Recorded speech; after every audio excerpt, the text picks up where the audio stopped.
We are very happy to have a learned faculty panel to this discussion. Brother Joseph Charuplakkal, Dr. Anish, Dr. Mini, and Ragapriya all have very good exposure to social work, sociology, the academic side as well as the practical field work. We thought when we begin this seminar, we should begin with a discussion about the changing scenario in social work and social sciences. The new NEP has come. More stress is going to be given on practical exposure to different subjects. And we have Ragapriya ma'am who can view this from a different perspective, from a government perspective. She can give some opinions which is valid in the changing scenario. Earlier it was poverty, basic education, or basic health. But now the things are changing very fast. If we look at the website of Social Security Mission Kerala, we find a suitable project that can support each and every sector of our community. And there are NGOs, a lot of NGOs in India. Recently, there had been a lot of changes brought in by the government to manage this sector. And we have the corporate social responsibility, the corporates, their view of the field, the social change. They have their opinions.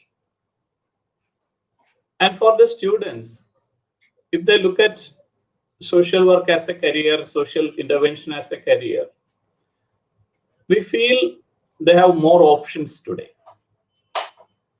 But you cannot win the next war with the strategy and weapons of the last war. Education also need to adjust to the new changing demands. Recently, I had an experience when we were discussing with the corporate social responsibility group. They have the vetting agencies who evaluate the NGOs to take up the CSR projects. And they were saying, though we are the vetting agencies for social work or social projects, we never employ the MSW students or MSW qualified candidates. They are looking for MBA candidates to manage the vetting process itself. So we have to be aware of this changing scenario. And from an NGO perspective, when we get children, students from different institutions, very few have the real attitude to serve another person. They are getting ready for a new profession. That's right. So how important is attitude in taking up this profession? Is it just another employment opportunity given to certain qualifications?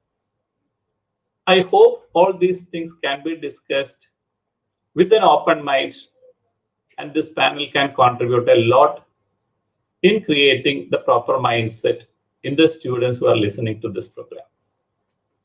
We want to support the students. We want more helping professionals, and the community also is looking towards you. But we have to learn new strategies, new methods, new approaches. Is this a requirement of the day? These things we have a panel who have great academic exposure.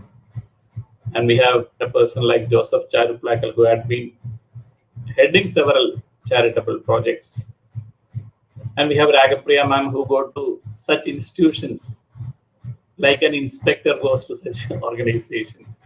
And these different perspectives will help us create a better perspective for the day. So directly we go in for the discussion. And may I invite Brother Joseph Charuplakkal to give his comments or observations and opinions. We think first round we can have 5 minutes for each participant. Then we'll go for a discussion after that. Brother Joseph, please.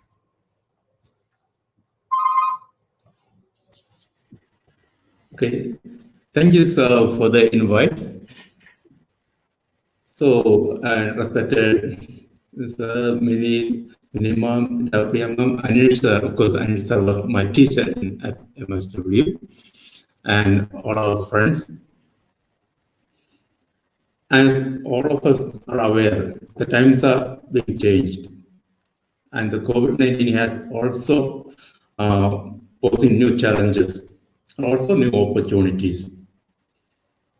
And our teaching learning practice also trying to meet these challenges, especially with focusing on to field practicum.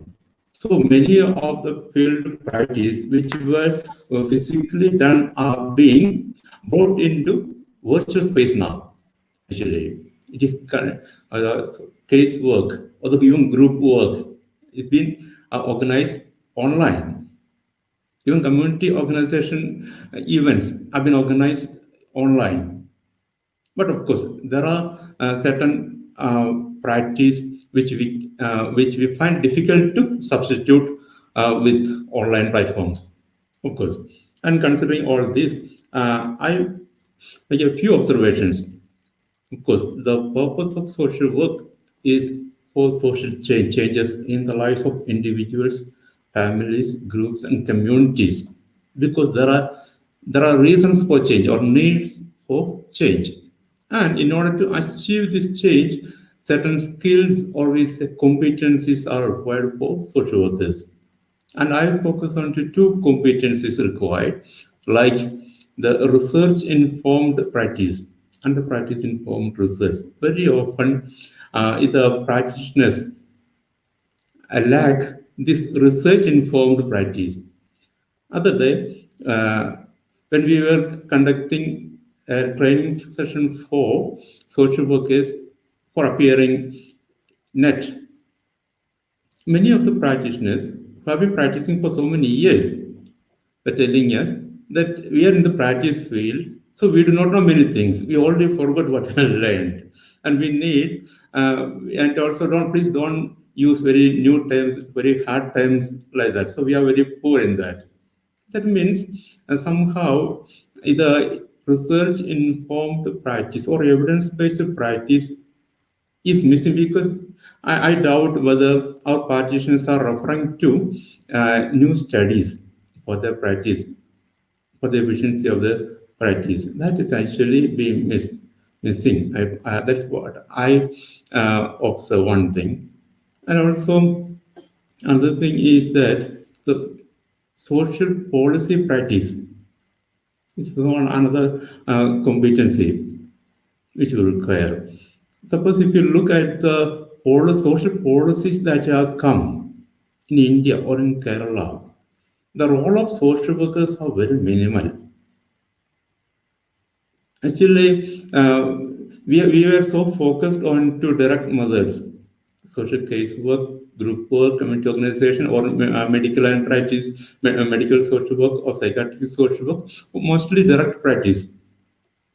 To not sufficient attention is being given to the areas of policy social work or social action or research.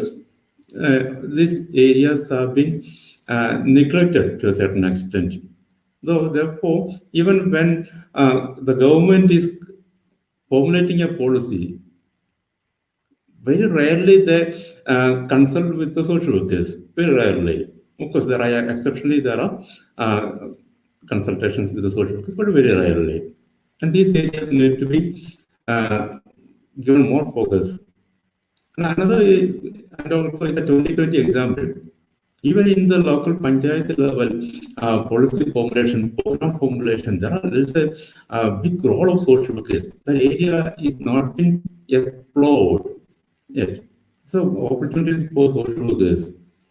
Another thing, the affiliation and attachment to the profession.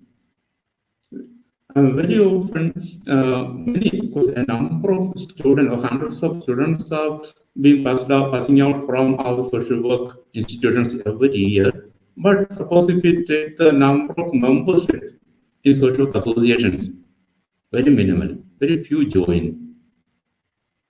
And then also their affiliation, the sense of feeling affiliated to an association, also profession,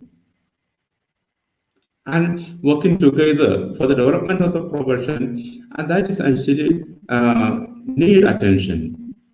As a profession only we can grow, and also there is a lot of development need to be done. And again, we practice for years, but the evaluation of our practice and disseminating that evaluation as learnings or findings for others, or practice models for others, that is also need attention. And of course, this COVID-19 season has pushed us to use more technology, and use of technology also need to be incorporated in our practice. And with these comments, I remain over to this.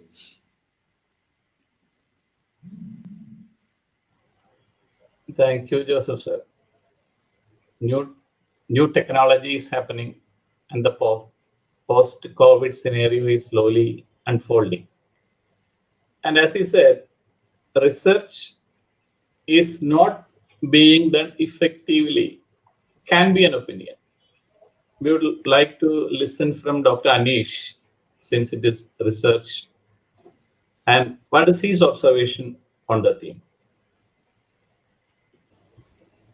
Thank you. I think we have started with a very positive note on how to professionalize social work.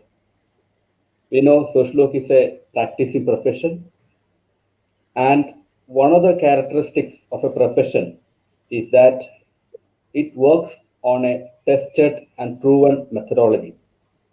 So thank you, brother, for that good introduction of how research informed practice and practice informed research becomes relevant in social work, education, and practice. I would like to talk about two things. The first thing is about social work education and social work practice from the global standards for social work education, which is a recent publication from the International Association of Schools of Social Work, endorsed by the International Federation of Social Work and other professional bodies in social work, which has very clearly depicted the need for enhancing the competence of professionals. Now, the question is, who is a professional? Now, our brother has already clearly mentioned how many of us feel proud to be a professional, or how many of us proudly say that I am a social worker and I do practice social work. Secondly, how many of us feel proud to be part of a professional movement? Now, the question is whether we are a member of a professional association or whether we really practice social work based on the values, principles of social work profession. Now, this global standards has very clearly talked about how social work is a great profession globally as well as in India, though there are discussions in other way around, which I don't want to get into. Now, the question of creating evidences for social work practice comes from research. So, how do we create evidences for our own social work practice? So, creating evidences requires very strenuous, scientifically driven methodologies through which we document our own practices, evaluate our own practices, and disseminate those knowledge. Because many times research done in paper does not have any value unless we popularize that literature. So basically, I would say dissemination of research has become very important thing in social work practice, especially a country like India.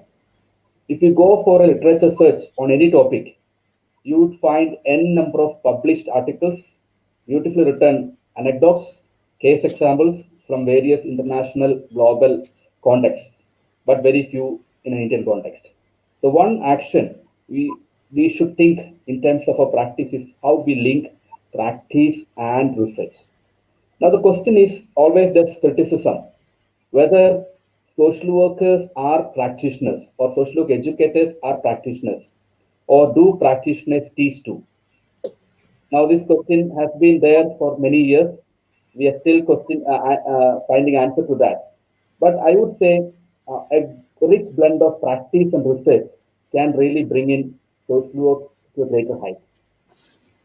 As an academician, I also want to add up one more point with regard to social work education. So I was looking at the standards and how we build competencies for social work practice. Social work education is meant for developing three sets of competencies. The first set is the set of competencies which are so-called generic competencies. So, for example, writing a letter, writing a report, how to make a public presentation, how to talk in public, how to use professional language. Those are professionally called so generic competencies. There are so many others, including life skills. And second one is professional outlook and competencies with regard to that. How do we present ourselves as a profession? Are we part of a professional association? Are we presenting ourselves as a professional? Are we positive with regard to professional practice? Those questions come in second aspect. The third one is related to domain-specific competencies, where we work in different domains. Social work is one of those professions which has multiple possibilities. You work with children, you work with adults, you work with families, you work with elderly, you work with children, a person with health difficulties, mental health difficulties. So it's a very wide gamut of interventions you have. So there need to be clear indication that we need to develop domain-specific competencies. Or I would say rather, what is our primary competence with regard to what a social worker can only do? What something else, there is not much of duplication of your roles. So when I was looking through, maybe I will take one more minute. When I was looking through the possibility of education, I was thinking whether social work, we should talk about social work pedagogy or we should talk about andragogy. So we have been looking at literature and found a lot of articles which talks about andragogy in social work education. Very interestingly, I found an article, several articles in the Journal of Teaching in Social Work, which talks about andragogy because the adult learners take responsibility for their learning and how an environment of learning can be created in a social work education system. Because social work is a profession which works on human relations. So how do we enhance human relations? So we practice with human beings and our teaching also linked to that possibilities. So how you respect our student and how you make them to learn by themselves, how you develop collaborative learning opportunities, how you enhance peer learning, how you look at what is the relationship between, how do you make a relational climate within the social work education framework. All those things can create a great professional. So studies by, I told you about Alex Glitterman or Carpenter, a lot of studies which talks about the importance of a blended learning methodologies in social work. And this COVID-19 has brought us to a level where we need to talk about, or we have been discussing about blended learning, or we need to talk about flipped classroom. Instead of teaching so many theories, how do you use your classroom opportunities for enhancing learning with regard to collaborative learning activities and also reflective practice. So I think with this type of a methodology where we develop into a relational methodology, a methodology of collaboration, a methodology of partnership, which is the inherent principle of social work, we will be able to develop great professionals, highly competent professionals, and also integrated research and evidence-based profession. And this will take professional social work into greater heights and more possible, visible solutions will come out from that. Thank you. Thank you, Dr. Anish. You are mentioning about the global standards of social work education and the changes required in the social work as a profession. That kind of approach, how to develop it. And the competence, general competencies, professional competencies, and domain-specific competencies. And finally, it should become the responsibility of the learner to learn new things, research new things, and it has to be systematically done. And we have our Ragapriya ma'am, who have seen a lot of practical enterprises or organizations and NGOs. And from the government perspective, how do you see the social work scenario today? Ragapriya ma'am, you can.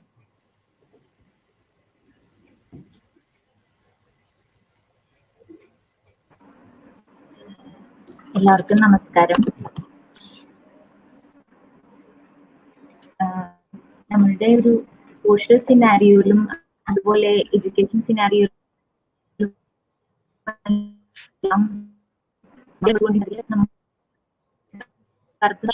തന്നെ ഒരു അപ്രോച്ചില് ഇപ്പൊ welfare state എന്നുള്ള concept അനുസരിച്ചിട്ടാണ് social justice ഡിപ്പാർട്ട്മെന്റിന്റെയും എല്ലാം. അതായത് നമുക്കറിയാം, മുമ്പ് നമ്മൾ കുറച്ച് സർവീസസ് അങ്ങോട്ട് കൊടുക്കുന്നു, ഒരു ചാരിറ്റി ബേസ്ഡ് ആയിട്ടുള്ള സർവീസസ് അങ്ങോട്ട് കൊടുക്കുന്നു എന്നതിലുപരി ഇപ്പോൾ ഒരു റൈറ്റ് ബേസ്ഡ് അപ്രോച്ച് എന്നുള്ള രീതിയിൽ വരുമ്പോൾ ഗവൺമെന്റ് സെക്ടറിലും പ്രൊഫഷണൽ സോഷ്യൽ വർക്കേഴ്സിന്റെ ഒരു ഓപ്പർച്യൂണിറ്റീസ് കൂടി വരിക തന്നെയാണ്. ഗവൺമെന്റ് സെക്ടറിൽ ഒരു ചലഞ്ച് എന്ന് നമുക്ക് പറയാവുന്നത് actually trying to do more with less resources എന്നുള്ളതാണ്. അപ്പൊ അതിൻ്റെതായിട്ടുള്ള കൂടുതൽ സർവീസസ് കുറച്ച് റിസോഴ്സസ് അവൈലബിൾ ആയതുകൊണ്ട് കൊടുക്കുന്നതിന്റെ ഒരു പരിമിതികൾ ഉണ്ട് എന്ന് പറയാം. ഗവൺമെന്റ് സെക്ടറിലുള്ള ഇപ്പോൾ ഞാൻ തന്നെ വർക്ക് ചെയ്തിട്ടുള്ള ഇപ്പോൾ പ്രൊട്ടക്ഷൻ ഓഫീസർ ആയാലും ചൈൽഡ് പ്രൊട്ടക്ഷൻ ഓഫീസർ ആയാലും പ്രൊബേഷൻ ഓഫീസർ അല്ലെങ്കിൽ ഇപ്പോൾ അഡീഷണൽ ചാർജ് വഹിക്കുന്ന സോഷ്യൽ ജസ്റ്റിസ് ഓഫീസർ എന്നീ പോസ്റ്റുകളിലെല്ലാം തന്നെ പ്രൊഫഷണൽ സോഷ്യൽ വർക്കേഴ്സ് വരുന്നത് കൊണ്ടുള്ള വർക്ക് ക്വാളിറ്റി ആക്ച്വലി അത് ഡിഫറൻസ് ഉണ്ട്. അതുകൊണ്ട് തന്നെ പ്രൊഫഷണൽ സോഷ്യൽ വർക്കേഴ്സിന്റെ അസോസിയേഷൻ ഇത്തരം പോസ്റ്റുകളിലുള്ള റിക്രൂട്ട്മെന്റ്സിന് കൂടുതലായിട്ടും പ്രൊഫഷണൽ സോഷ്യൽ വർക്കേഴ്സിനെ തന്നെ നിയമിക്കാൻ അതിനുള്ള ഒരു അഡ്വക്കസി അത്യാവശ്യമാണെന്ന് എനിക്ക് തോന്നിയിട്ടുണ്ട്. പിന്നെ അതുപോലെ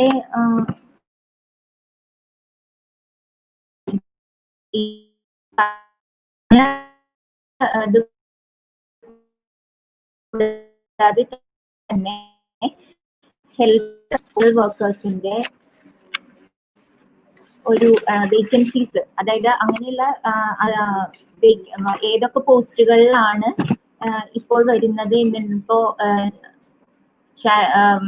ICDS അല്ലെങ്കിൽ ചൈൽഡ് പ്രൊട്ടക്ഷൻ എന്നീ ഫീൽഡുകളിൽ, അതുപോലെ administration, social defence, rehabilitation of offenders എന്നീ പോസ്റ്റുകൾ, അതായത് probation officer, prison welfare officer, പിന്നെ സ്കൂൾ കൗൺസിലേഴ്സ്, ICDS സൂപ്പർവൈസേഴ്സ്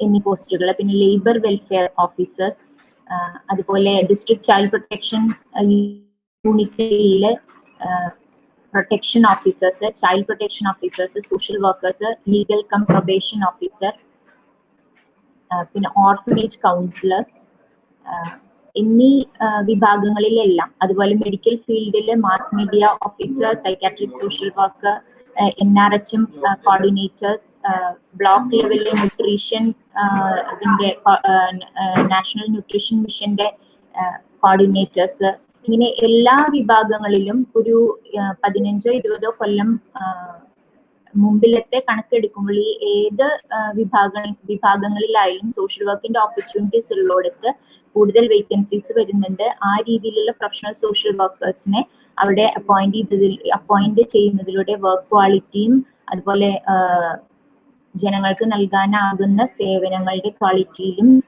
വ്യത്യാസം വരുന്നുണ്ട്. ഇത് കൂടാതെ തന്നെ നമുക്കറിയാം പ്രൈവറ്റൈസേഷൻ അതുപോലെ ഗ്ലോബലൈസേഷൻ ഒക്കെ വന്നതിലൂടെ തന്നെ ഒരു ഇന്ത്യയിൽ അല്ലെങ്കിൽ ഇവിടെ പഠിച്ച സോഷ്യൽ വർക്കേഴ്സ് ഇവിടെ തന്നെ ഒതുങ്ങി നിൽക്കാതെ അതൊരു ഇന്റർനാഷണൽ ലെവലിൽ തന്നെ വർക്ക് ചെയ്യാവുന്ന ഇതുണ്ട്. അതിനു വേണ്ടിയിട്ട് ഗവൺമെന്റ് സെക്ടറിലുള്ള വർക്കും അവരെ പലപ്പോഴും ഈ കാര്യത്തിന് എംപവർ ചെയ്യുന്നുമുണ്ട്.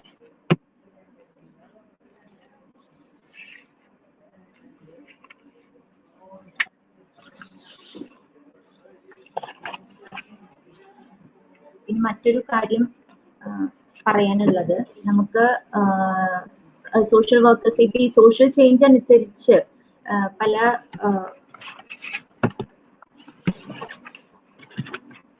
ഈ മാറ്റങ്ങൾക്ക് പക്ഷേ സോഷ്യൽ ചേഞ്ച് വരുന്നുണ്ട് എന്ന് പറഞ്ഞു, പക്ഷെ അതിനൊരു ഏകീകൃത ഘടന നമുക്ക് കാണാനായിട്ട് സാധിക്കില്ല.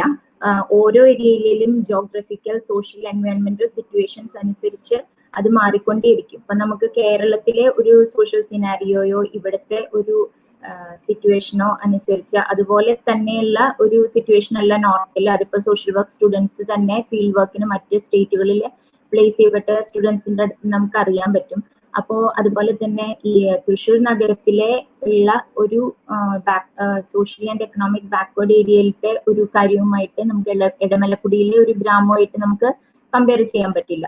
അപ്പൊ അങ്ങനെയുള്ള സമയത്തെല്ലാം അഡാപ്റ്റ് നമ്മൾക്ക് ഏത് സിറ്റുവേഷൻ അതിനെ അഡാപ്റ്റ് ചെയ്തിട്ട് അത് അതുപോലെ ഒരു പ്രത്യേക രീതിയിൽ നമുക്ക് ഒതുങ്ങി നിന്നുകൊണ്ടാവില്ല, ആ രീതിയിൽ അഡാപ്റ്റ് ചെയ്ത് വർക്ക് ചെയ്യുക എന്നുള്ളത് തന്നെയാണ് സോഷ്യൽ വർക്ക് സ്റ്റുഡൻസിന് ആദ്യം തന്നെ പഠിക്കാനുള്ള. അതുപോലെ തന്നെ നമ്മൾ പഠിച്ചുകൊണ്ടിരിക്കുന്ന സ്കിൽസ്, അതിപ്പോ ഒരു പ്രോജക്റ്റ് തയ്യാറാക്കുന്നതായിക്കോട്ടെ, ഒരു റിപ്പോർട്ട് പ്രസന്റേഷൻ ആയിക്കോട്ടെ, അതല്ലെങ്കിൽ ഒരു പ്രോഗ്രാം ഓർഗനൈസ് ചെയ്യുന്നതായിക്കോട്ടെ, നമ്മൾ ആർജിക്കുന്ന കോഴ്സ് കൂടെ ആർജിക്കുന്ന വിവിധ സ്കിൽസ് ആയിക്കോട്ടെ, ഇതെല്ലാം അതിന്റെ പ്രിൻസിപ്പിൾസ്, ഈ 7 പ്രിൻസിപ്പിൾസ് അനുസരിച്ച് തന്നെ വർക്ക് നമുക്ക് ചെയ്യുന്നതിലൂടെ തന്നെയാണ് നമ്മൾക്ക് അതിന്റെ ഫുൾ സക്സസിൽ എത്തിച്ചേരാനായിട്ട് സാധിക്കുള്ളൂ. ഗവൺമെന്റ് സിനാരിയോയിലും ധാരാളം ഓപ്പർച്യൂണിറ്റീസ് ഉണ്ട്. ഇപ്പൊ പ്രൊബേഷൻ എന്നുള്ള ഒരു സിസ്റ്റത്തെ പുനരുജ്ജീവിക്കുന്നതിനായിട്ട്, അതിൽ കൂടുതൽ സ്ട്രെങ്തൻ ചെയ്യുന്നതിനായിട്ട് നേർവഴി എന്നൊരു പ്രോജക്റ്റ് നമ്മൾ തയ്യാറാക്കിയിരുന്നു. അത് നമ്മളുടെ ഈ പ്രൊഫഷണൽ സോഷ്യൽ വർക്കേഴ്സ് ആയിട്ടുള്ള കുറച്ച് പ്രൊബേഷൻ ഓഫീസേഴ്സിന്റെ ഒരു നേതൃത്വത്തിലാണ് അത് തയ്യാറാക്കിയത്. അപ്പൊ നമുക്ക് ആ സിസ്റ്റത്തിൽ നിന്നുകൊണ്ട് തന്നെ ആ സിസ്റ്റത്തെ കൂടുതൽ മെച്ചപ്പെടുത്താനായിട്ട് പ്രൊഫഷണൽ സോഷ്യൽ വർക്കേഴ്സിന്റെ സ്കില്ല് ധാരാളം ആയിട്ട് യൂസ് ചെയ്യാൻ സാധിക്കും എന്നുള്ളത് കൂടി ഞാൻ പറയാൻ ആഗ്രഹിക്കുകയാണ്. Thank you. താങ്ക് യു രാഗപ്രിയ മാം. ഒരു വെൽഫെയർ സ്റ്റേറ്റിന്റെ ക്രിയേഷനിൽ സർവീസ് എന്ന് പറയുന്നത്, അല്ലെങ്കിൽ അവർക്ക് ആവശ്യമുള്ള സപ്പോർട്ട് എന്ന് പറയുന്നത് പബ്ലിക്കിന്റെ റൈറ്റ് ആണ് എന്നുള്ളതാണ് അതിന്റെ ബേസിക്. അപ്പൊ ആ ഒരു സിസ്റ്റം നന്നാവണമെന്നുണ്ടെങ്കിൽ അതിനോട് മോർ കമ്മിറ്റഡ് ആയിട്ടുള്ള പ്രൊഫഷണൽസ്, ഗവൺമെന്റിന്റെയും അതുപോലെ ഗവൺമെന്റ് പ്രോജക്ട്സിന്റെയും ഒക്കെ ആ ഒരു പ്ലാനിങ്ങിലും ഇംപ്ലിമെന്റേഷനിലും കൂടുതൽ ഉണ്ടാവേണ്ട ഒരു ആവശ്യമുണ്ട് എന്നുള്ളത് തന്നെയാണ്. We have Dr. Minimol, who always had been a well-wisher of ATMA Foundation. Miss, നമുക്ക് ആലോചിക്കാവുന്ന ഈ നമ്മളുടെ കുട്ടികളെ നമ്മൾ ട്രെയിൻ ചെയ്തെടുക്കുന്ന സമയത്ത് അത്രയും വലിയൊരു റെസ്പോൺസിബിലിറ്റി ഏറ്റെടുക്കാനായിട്ട് do we train them?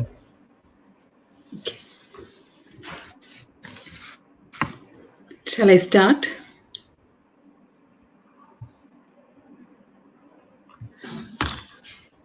Shall I start, Suresh sir? Yes, okay. At the outset, I am very happy to be here, and I congratulate ATMA Foundation for organizing a series of webinars in the context of COVID-19.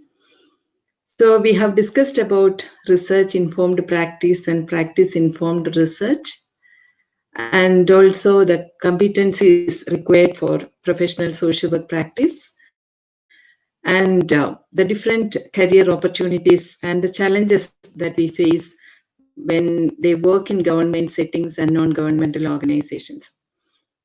So I would like to talk about what is an ideal campus, or what is an ideal classroom for a social work student. I think a campus for learning for social work or any social sciences should be a multidisciplinary learning environment where the students meet individuals from different disciplines with different perspectives,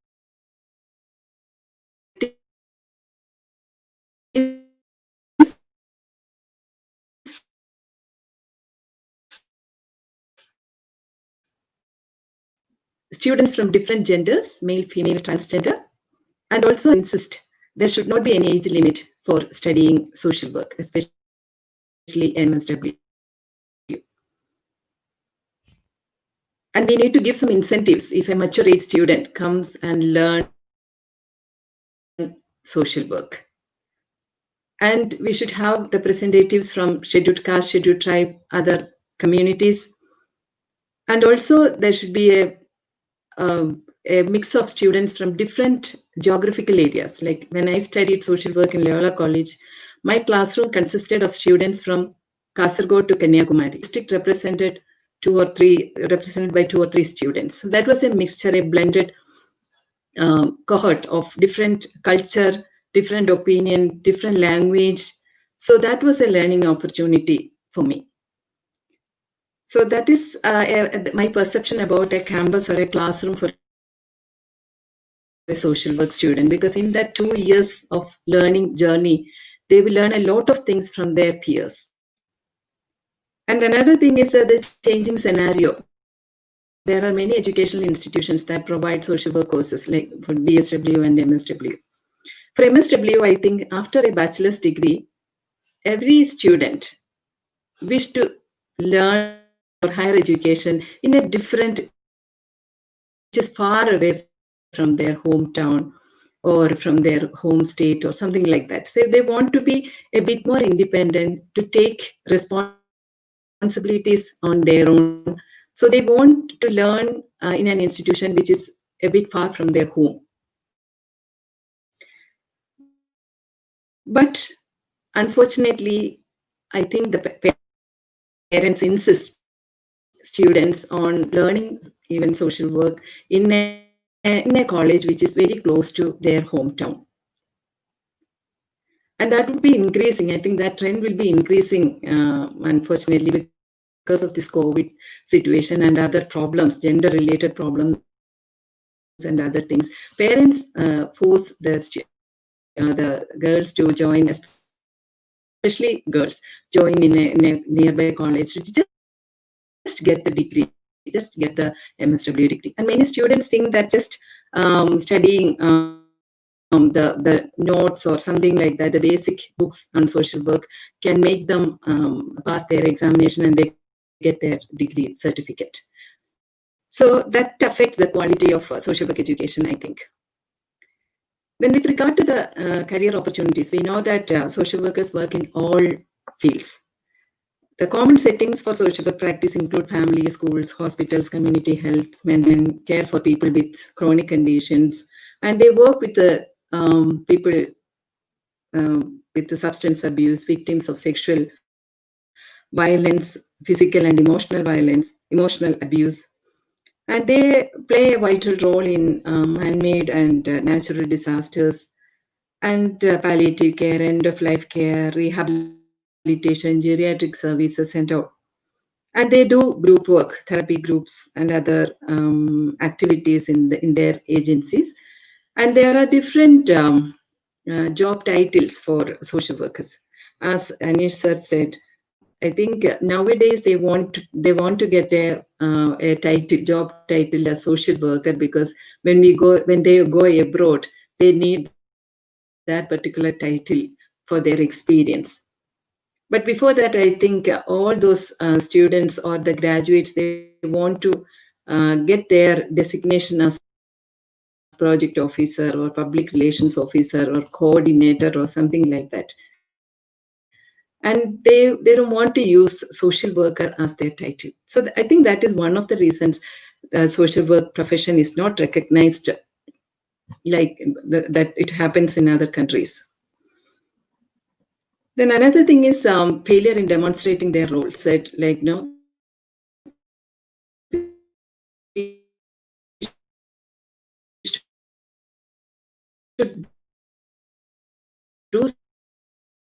approach you for do's and those kind of things. So where we need to improve upon. But in my opinion, what you really need is the real commitment or real conviction about social work profession's capacity to make positive and significant differences in a person's life. That should come from within. But no one can induce that kind of attitude to you. But your performance, your confidence, your the outcome of practice, the documentation of the outcomes of your practice, the presentation that you do in case conference, where multidisciplinary professionals are there. So that conviction and the competence is very important in building up our profession. And another area that I want to touch is our field practicum. In many schools, what I observe is they just do the same that they have been doing for a long time. They are not even studying about what other reputed organizations, reputed teaching institute, what they are doing to change the attitude or change the aptitude or build up the aptitude of students.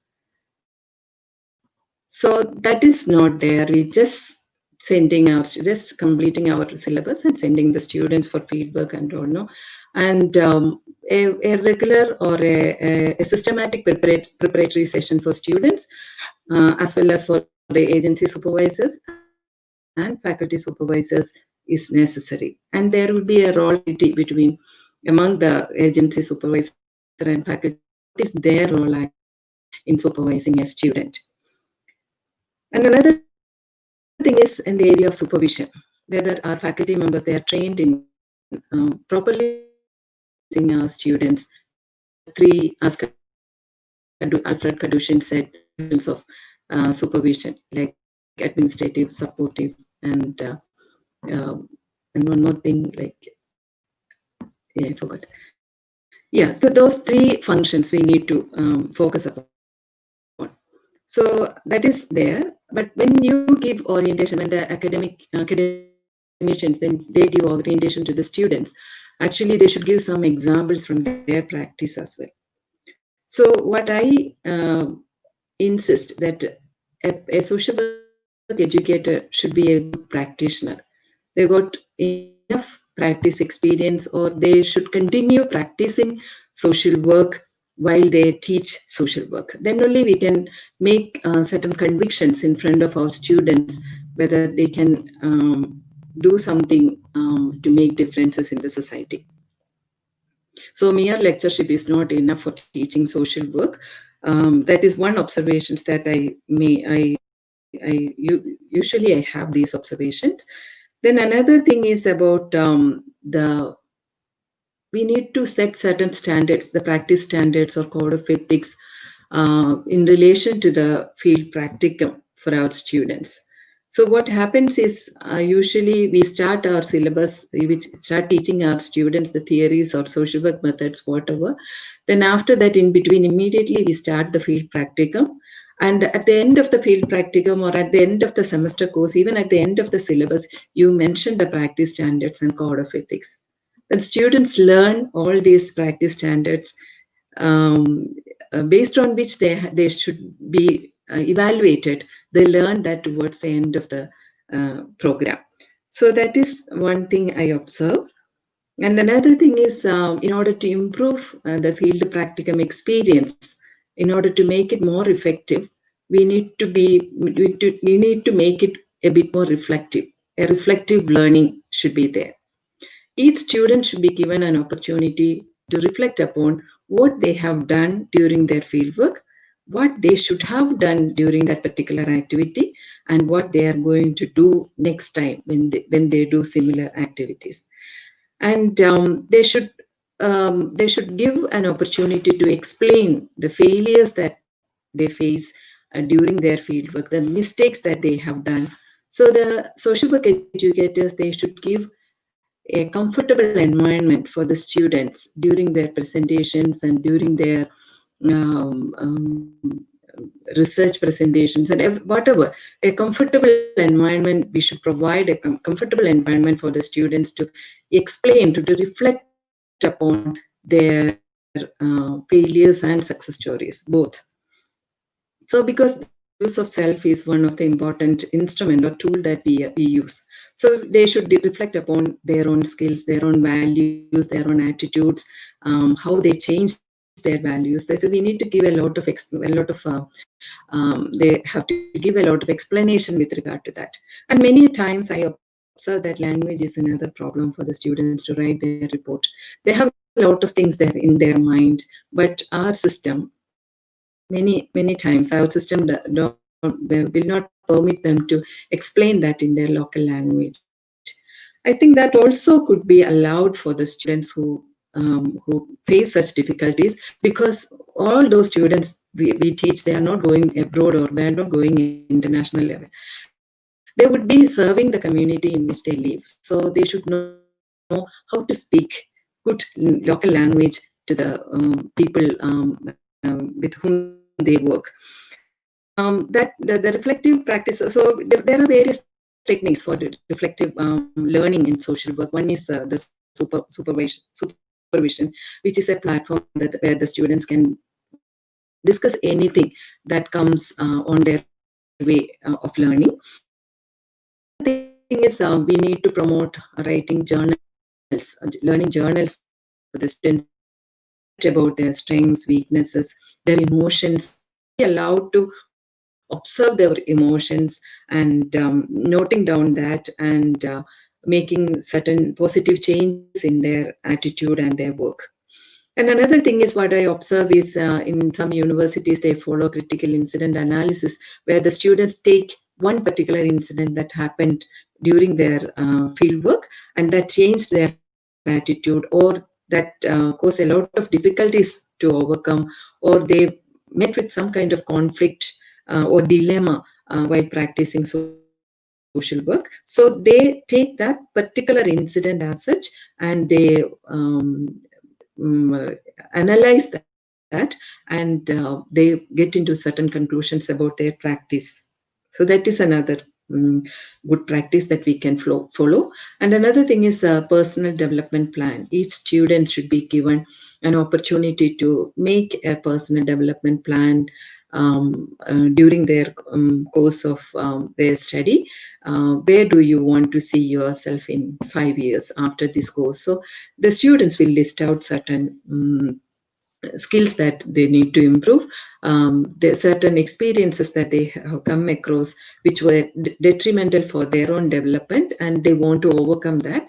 So we need to give, so that kind of supervision, close supervision, or that kind of relationship, supervisor-supervisee relationship should be there for the students to develop. So help a student to develop a personal development plan and a frequent evaluation on how far they were able to achieve those target or goals set by the when they do the personal development plan. And another thing is the students should be encouraged to develop a learning agreement or learning contract when they go to an agency. So after learning about the agency, after learning about the opportunities that are available for learning in that particular agency, and after analyzing their own strengths and expectations, they should be given an opportunity to write down an agreement between the student and the agency supervisor and the faculty supervisor for their work. That is a small document and that is a living document for the student. So they can change at any time. Next week, she wants to do one more thing, so she can add that. So that kind of should be there, and all the presentation and all the evaluation should be based on the learning contract, because evaluation is always based on the objectives.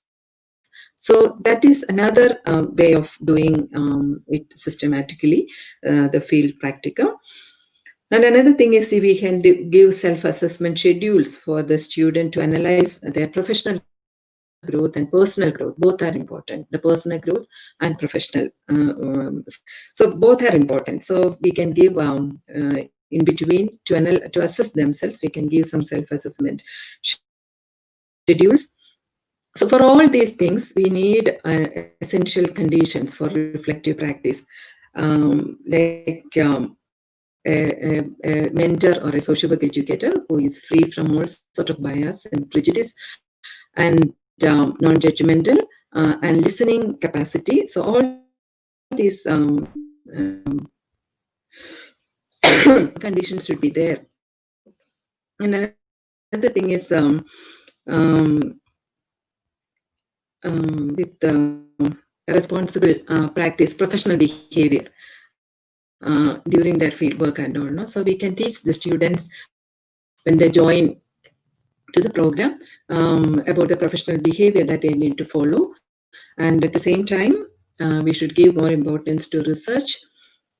As brother already mentioned about that, doing research. Some students, they get aversion towards research after doing that research and that statistics program. So that is one problem.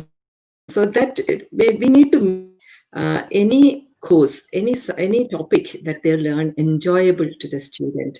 So for that, we need to give example, simulation exercise, case studies and all. Okay, thank you so much. So I You can are giving a conclude now. beautiful. You are giving a beautiful picture of an ideal campus, multidisciplinary, all age Yes. groups participating. But Anish sir, how do you see the present campus? How the children can, how they should aim to become a professional, socially committed contributor in social work? It's not only the label that I'm looking for. I'm asking about their practical contribution. And do the teachers also require some kind of field placement to know the real pulse of the ground? Maybe Joseph sir also will be contributing to that, but how do you think? What should be the change you are expecting in the students today?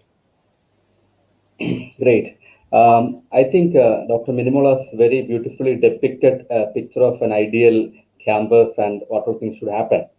And I'm really happy in terms of, if you look at now, we have several forums where we discussed about activities happening in various campuses. So one of the things we find nowadays is that every campus is very active in terms of engagement throughout this any time. For example, we had the in 2018 we had the flood, and 2019 another flood, and 2020 we have the COVID-19. And in all these contexts, we found that students have been actively involved in various volunteering activities, engagement activities, professional nature. So that way, we could see that a lot of vibe in the campuses, which are more proactive in terms of the needs of the society and the situations. So that is very positive.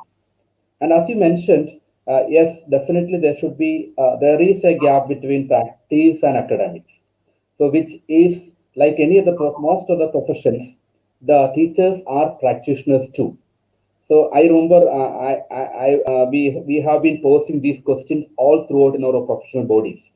Now, how do we look at practice? How you bridge this gap? And very few institutions they promote academics, because mostly what happens is social work is seen as an academic practice, academic discipline, and many times we forget the practice part of it. So this gap can be bridged by conscious effort from the part of teachers in terms of dedicating some part of their time for practice. Maybe some of you, maybe some of the teachers may be good at research. They can do good research, domain-specific research.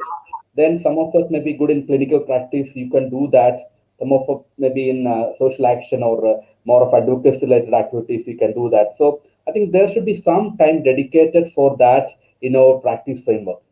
But unfortunately, our UGC model curriculum or the workload management in an education institution does not permit that.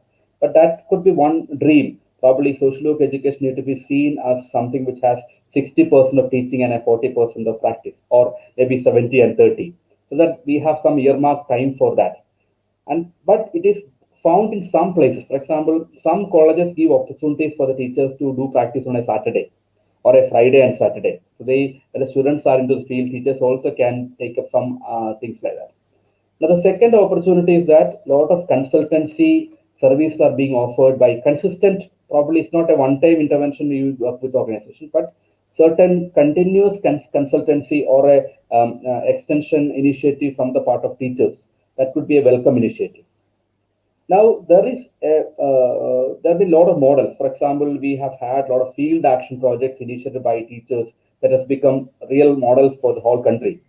If you look at Childline as a model, Childline has been initiated by a social work practitioner, social work educator, initiated as an initiative in a field action project, which has developed into a level where the whole country has accepted it.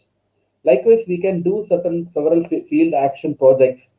That is very true. But at the same time, now the modern education system, so I'm a bit concerned about now what is that system where we have large number of self-financing colleges, less paid teachers, then how much they will have time and energy to engage in practice also. Now, the way we come out from this is that some good partnership. Example, whether we can partner with an NGO or an organization to develop research studies, develop their practice models, develop standards for practice, and document, so that there is a collaboration between the teacher and the practitioners in the field, so that The teacher learns from the practitioner, and the practitioner also will learn from the teachers. So I think that type of a networking has to happen, and we should have partnership like that. One example I wanted to quote is in Hong Kong. I have heard a series of lectures by professors from universities in Hong Kong. They talked about some funding opportunities. For example, NGOs are funded by the government. NGOs or organizations of social practice are funded by the government to take up research activities related to their field. But one condition is that the organization has to take partnership with one education institution and do the research, so that the research is linked to the practice, and there will be scientific nature of research plus practice also is documented. So that funding can be utilized only when there is a partnership between education institution and the NGO. At the same time, there should be productive output from this. So this is the one way we can actually bridge the gap between academics and practice. But this is a long unanswered or partially answered question. We still need to ponder our new avenues of how to integrate that. Thank you.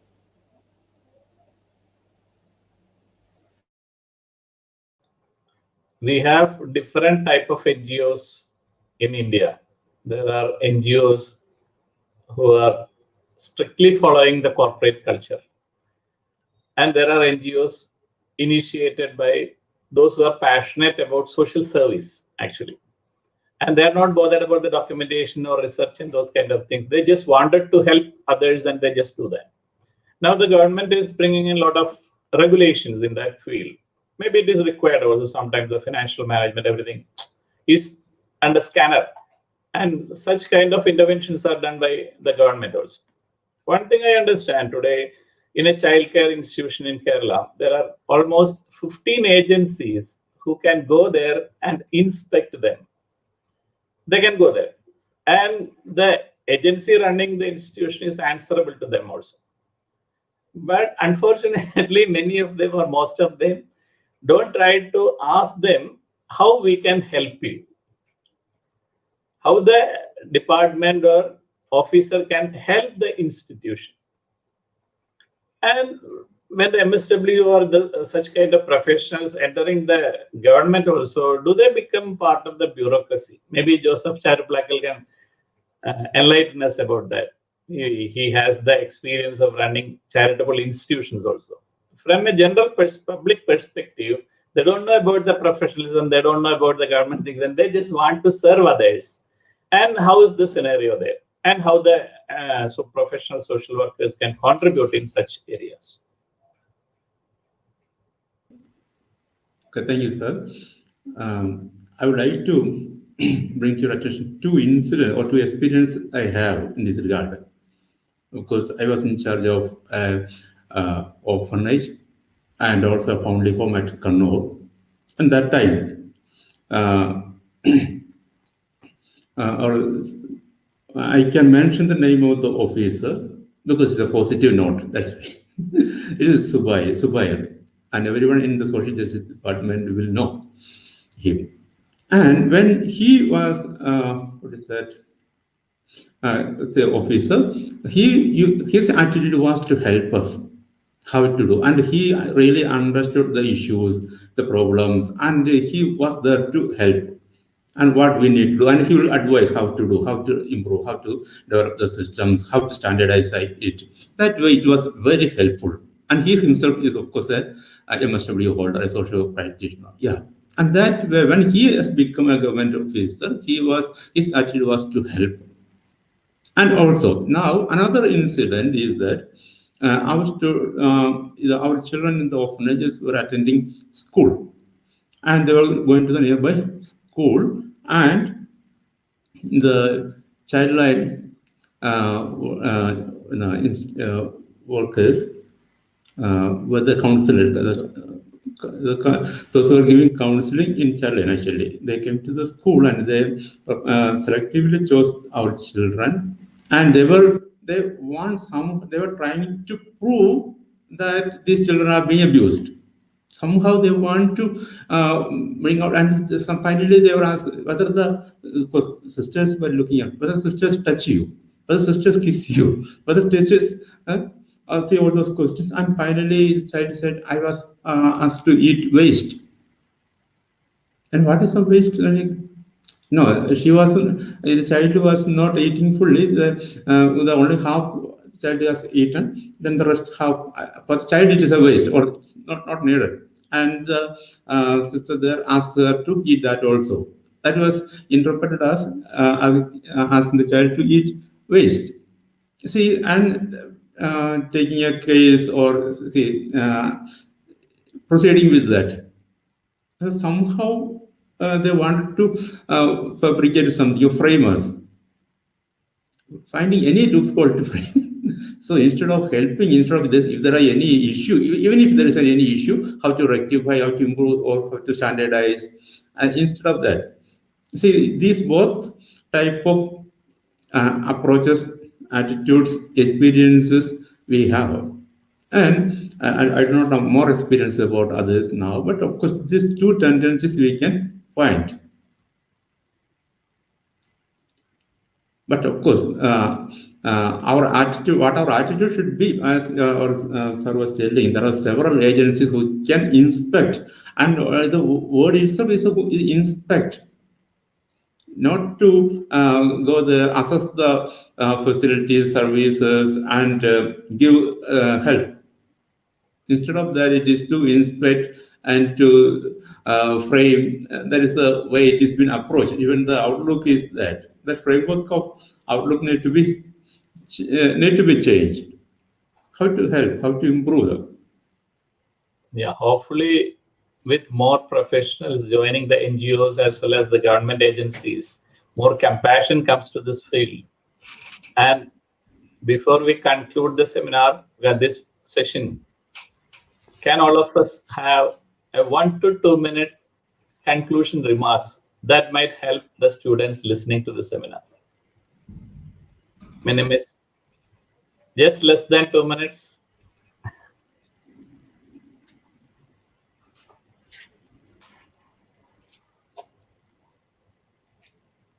You have to unmute. Please unmute. I'm sorry. Yeah, I think our field practicum itself, if we can refurbish that, it should be a joint effort of student and the faculty. So, നമ്മൾ traditional ആയിട്ട് follow ചെയ്യുന്ന agency visits then agency field work അതിൽ നിന്ന് മാറി ചിന്തിച്ചുകൊണ്ട് സമൂഹത്തിൽ അപ്പോഴപ്പോൾ കാണപ്പെടുന്ന പ്രശ്നങ്ങളുടെ പരിഹാരത്തിന് വേണ്ടിയിട്ടുള്ള പ്രോജക്റ്റുകൾ, ചെറിയ ഫീൽഡ് ആക്ഷൻ പ്രോജക്റ്റുകൾ ഡെവലപ്പ് ചെയ്യുക. Then the student team, along with the faculty supervisor, they work for a period of time in order to manage or intervention program ആയിട്ട് നമുക്ക് ചെയ്യുകയാണെങ്കിൽ the teachers will also be a practitioner and the students can observe teacher practicing social work. And I think a guided field practicum എന്ന് പറയുന്ന ഒരു ഇത് വരും എന്ന് എനിക്ക് തോന്നുകയാണ്, rather than doing the similar thing. So there should be different field action projects in a particular period semester, and you can see changes in the field. Okay, so you will be contributing to the society while doing field work rather than just doing a passive exposure in the field. Anish sir, your message. I see a lot of participants or actually graduates in sociology, psychology, and other fields attending this webinar because their comments are seen. So I think my message is for the young professionals as well as for those who really want to join social work. I think social work is a blessed profession which has a great opportunity to work with passion. So നമുക്ക് പാഷനും അതേപോലെ പ്രൊഫഷനും ആക്കി കൊണ്ടുപോകാൻ പറ്റുന്ന ഇക്കിഗൈ എന്നുള്ള ഫിലോസഫിയൊക്കെ നിങ്ങൾ കേട്ടിട്ടുണ്ടാവും. അതിൽ passionate ആയിട്ടും അതേപോലെ റെമുനറേറ്റീവ് ആയിട്ടും ഒക്കെ കൊണ്ടുപോകാൻ പറ്റുന്ന വളരെ വലിയൊരു പ്രൊഫഷനാണ് സോഷ്യൽ വർക്ക് എന്ന് പറയുന്നത്. അപ്പൊ നമുക്ക് എല്ലാവർക്കും, ഇപ്പൊ നമ്മുടെ ബഡിങ് സോഷ്യൽ വർക്കേഴ്സ് ഉണ്ട് ഇവിടെ, നമ്മുടെ കൂടെ ഇരിക്കുന്ന ഇപ്പൊ സോഷ്യൽ വർക്ക് പഠിക്കുന്ന ആൾക്കാരുണ്ട്, സോഷ്യൽ വർക്ക് വരാൻ ആഗ്രഹിക്കുന്നവരുണ്ട്. ഇവർക്ക് എല്ലാവർക്കും ചിന്തിക്കേണ്ടത് ഏതൊരു പ്രൊഫഷണൽ ഫീൽഡിലും ഇഷ്യൂസ് ഉണ്ട്. പക്ഷേ നിങ്ങൾ വളരെ കോമ്പിറ്റന്റും വളരെ പാഷനേറ്റും ആണെങ്കിൽ നിങ്ങളുടെ കൂടെ സക്സസ് ഉണ്ട്. കാരണം ഒരു സോഷ്യൽ വർക്കർക്ക് ഒരു സമൂഹത്തിന് കോൺട്രിബ്യൂട്ട് ചെയ്യാവുന്നതിന്റെ വാല്യൂ വളരെ ഹൈ ആണ്. അപ്പൊ തീർച്ചയായിട്ടും നമ്മളൊക്കെ പഠിക്കുന്ന പ്രക്രിയയിൽ whatever job we are doing now, whatever field work or studies or learning, everything, നമ്മൾ ചെയ്യുന്ന ഓരോ പ്രക്രിയയിലും നമ്മൾ മൂലം ഒരാൾക്കെങ്കിലും നമുക്കൊരു വാല്യൂ കൊടുക്കാൻ കഴിയുവാണെങ്കിൽ our lives are becoming meaningful, and also we are making others' life meaningful. So let us work together to build this profession, at the same time build our own satisfaction in life. So നമുക്ക് നമ്മുടെ വെൽബീയിങ്ങിനെ contribute ചെയ്യുന്നൊപ്പം തന്നെ നമ്മുടെ സമൂഹത്തിന്റെ wellbeing contribute ചെയ്യാൻ പറ്റുന്ന വലിയൊരു പ്രൊഫഷനാണ് social work. അതിൽ അഭിമാനം കൊള്ളുക, അതിൽ സന്തോഷിക്കുക, പോസിറ്റിവിറ്റി മെയിൻറ്റെയിൻ ചെയ്യുക. പലപ്പോഴും നമുക്ക് നെഗറ്റിവിറ്റിയിലേക്ക് പോകാനുള്ള ടെൻഡൻസി ഒക്കെ ഉണ്ട്, പക്ഷേ ആ പോസിറ്റിവിറ്റി മെയിൻറ്റെയിൻ ചെയ്തുകൊണ്ട് നമ്മൾ മുമ്പോട്ട് നീങ്ങിയാൽ success is with us. Let us enjoy this life, enjoy our life, and help others. Social work is a profession which can help you as well as help others. അതുകൊണ്ട് ഈ positivity നിർത്തിക്കൊണ്ട് മുമ്പോട്ട് പോകാൻ എല്ലാവർക്കും ഒരു ഭാവിയും ആശംസിക്കുന്നു. Be passionate, enjoy this life. Thank you. When you are able to integrate passion and profession, their life become a celebration and others to benefit. Thank you for that. Ragapriya ma'am had some technical issues and she has again joined. Ma'am, your concluding remarks. ഒരു മിനിറ്റിൽ ഒരു message to the students. Unmute ചെയ്തോളൂ.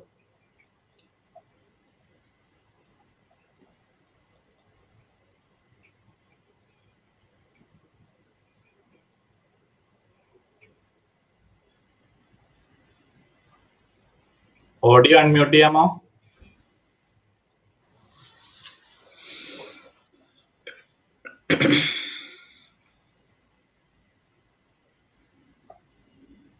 Sorry, audio.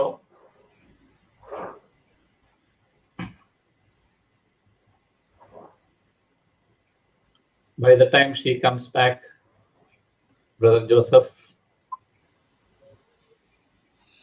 Okay, thank you, sir. എനിക്ക് പറയാനുള്ളത് ഒന്നാമതായിട്ട് love your profession. Anil sir പറഞ്ഞതിനോട് കൂട്ടിച്ചേർത്ത് തന്നെയാണ് പറയുക, love your profession, be proud of your profession, ഒന്നാമത്തെ കാര്യം. രണ്ടാമത് ബി കോമ്പീറ്റൻറ്റ്. ഒരു വർക്ക് ഏൽപ്പിച്ചാൽ അത് സയൻറ്റിഫിക് ആയിട്ട് സിസ്റ്റമാറ്റിക് ആയിട്ട് വിത്ത് എവിഡൻസ് ബേസ്ഡ് ആയിട്ട് പ്രാക്ടീസ് ചെയ്യാനുള്ള കോമ്പീറ്റൻസ് ആർജിക്കുക. പഠിക്കുന്ന കാര്യങ്ങൾ നന്നായിട്ട് തറവായിട്ട് പഠിക്കുക, റിഫ്ലക്റ്റീവായിട്ട് പഠിക്കുക, പ്രാക്ടീസ് ചെയ്യുക എന്നുള്ളതാണ്. രണ്ടാമതായിട്ട് നമ്മൾ ക്യാമ്പസിൽ ഒത്തിരി ഈവൻറ്റ്സ് ഒക്കെ ഓർഗനൈസ് ചെയ്യും, കോമ്പറ്റീഷൻസ്. ഓരോ കോമ്പറ്റീഷൻ ഓർഗനൈസ് ചെയ്യുന്നതും അത് പ്രാക്ടീസായി. നമ്മളെ സംബന്ധിച്ചിടത്തോളം സോഷ്യൽ പ്രാക്ടീസാണ്.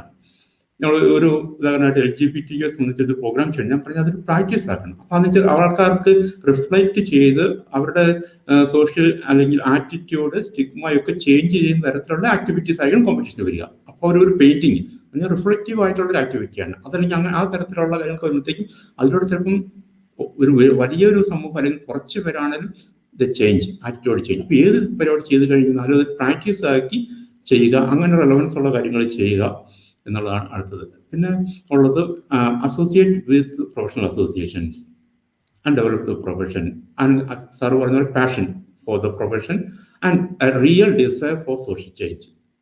ഇത്രയേ ഉള്ളൂ. Love yourself, love your job, and let others to benefit from your glorious life.